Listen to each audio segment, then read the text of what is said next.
Binigyan ng Philadelphia 76ers ang NBA legend na si AI, hindi artificial intelligence Allen Iverson ng isang statue to honor his legacy sa Philadelphia 76ers. Ginawa ito sa practice facility ng Sixers. Present mismo si AI sa event. Nagkaroon to ng mixed reaction sa mga iba-ibang personalities. At nag-trending pa nga ito sa X dahil marami nag-criticize dito for being too small daw.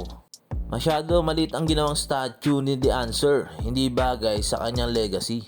May nagsabi pang hindi statue ang binigay kay AI, kundi isang trophy lang. Pati mga former NBA players ay nag-post din ng kanilang reaction regarding sa statue ni AI. Ilan na nga rito ay sila TJ Ford at si Brandon Jennings. Meron din naman mga natuwa sa ginawang hakbang ng Philadelphia 76ers. Ngunit sana nga man lang talaga ay regular size na statue ang pinagawa ng Sixers para kay AI. Kagaya sa mga ginawang statue sa mga naunang Sixers legends na sila Julius Erving, Charles Barkley at iba pa na merong regular size statue. Pinasalamatan naman ni Iverson ang lahat ng umatid at it feels surreal nga daw. Ang sapatos nga pala ni AR sa kanyang statue ay hango o inspired sa kanyang Reebok shoe na The Answer 4. Kilalang endorser ng Reebok brand. Noong 2001 nga ay pumirma si AI ng isang lifetime deal sa Reebok na kung saan ito rin ang year kung saan siya nag-MVP. Isa sa most influential player sa NBA.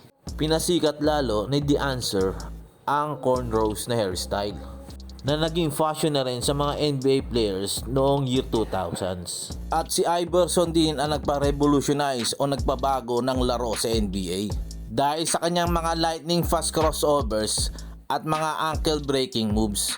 Itong mga moves na to ang kanya naging trademark na siya ang nag-introduce at nagpasikat.